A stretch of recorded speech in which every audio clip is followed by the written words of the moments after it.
Jesus tells us that we are sheep among wolves, basically, and he commands us to be wise as serpents, yet harmless as doves. That means that if we really do obey Christ, then we have to go out into the world and go out of our way to rescue people. We have to make an effort to reach out. Jesus did not tell us to sit around in a camp and have a group think. It's great fun to discuss things with other people that are on the same page as you, but that isn't how you save people. I mean, it's great, yeah, and we love and cherish our open-minded friends that we can have a frank and open discussion with, but we have to go out into the world and make an effort to find the other lost sheep. We've all been lost before, and we all really wish that in our personal histories, in our earlier lives, that somebody else would have come forth and reached out and told us the truth. Now, I do remember being told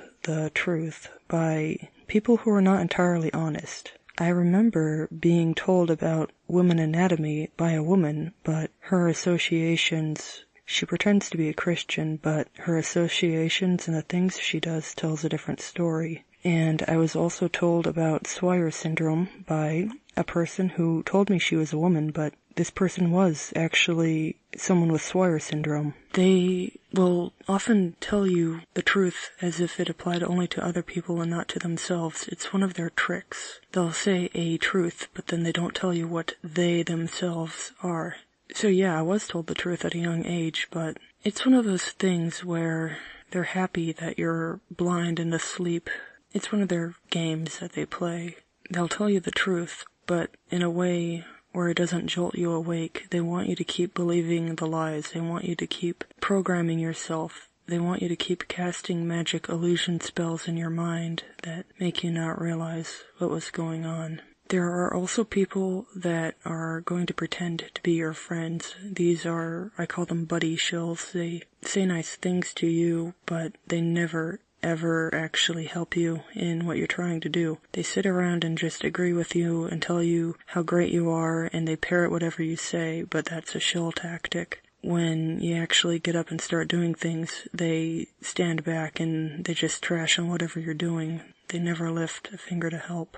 And you gotta get rid of these people. They are not here to help you. You're pretty much on your own, because by now God's people are scattered all over the place. And we're just kind of left to fend for ourselves in this poisonous world. But we remember being lost, but Jesus was always with us from the very beginning. Even though we've done bad things, we never went past the point of no return, because even when we were being bad, Jesus saved us. And when you're doing God's will, God will help you. So when you're bringing people to Christ, you really can't go wrong.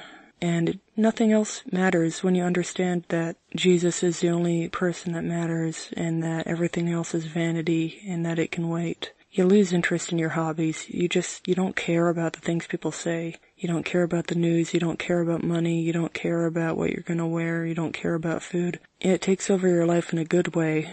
I do miss having the energy to work on certain projects. I miss being able to put effort into things, but now I can't bring myself to care. I just can't bring myself. I have no effort left. I have no spoons left. All I care about is Jesus, and I don't know when he's going to come back, but until then, I know what I'm doing. So, if you really want to get saved, you just gotta do what he says. You gotta go out there, you gotta find real people. Look for people that seem lost and confused, and now if you try to get overt with them, you'll scare them off. We've all been living in this world of lies. The big lie that is so big people wouldn't understand that it's a lie. The lie that we've known all our lives, and we think it's real because it's all we've ever known. But we have cognitive dissonance. So when you see a person that's freaking out, and they probably are misled at this point, they probably don't know what's going on, but in their heart they know things aren't right. So those are the people that you should approach. They're probably going to be extremely skittish and brittle. They've definitely been abused and treated poorly by the world,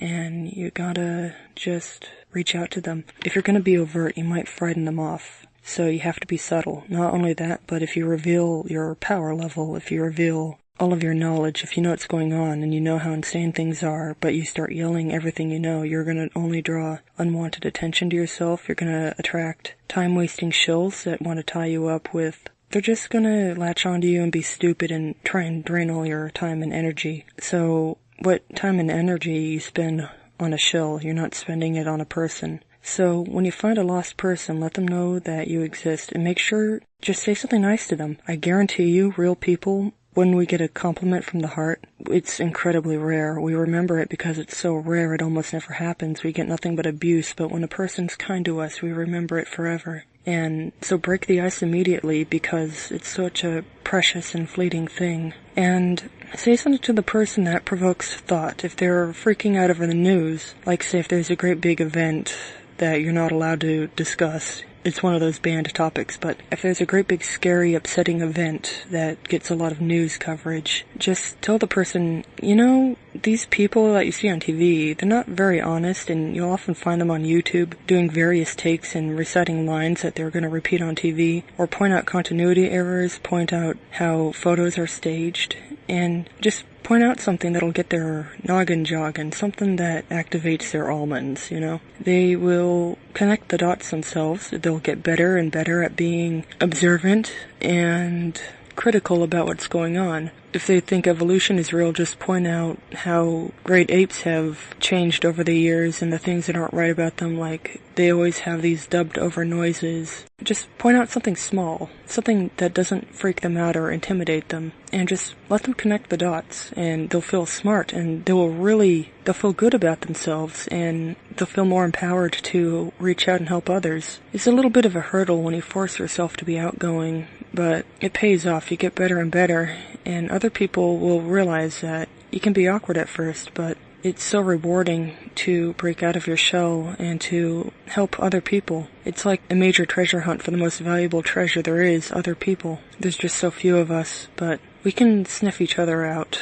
If the freaks know who we are, we'll know who ourselves are, and we can find people like ourselves. So just get proactive.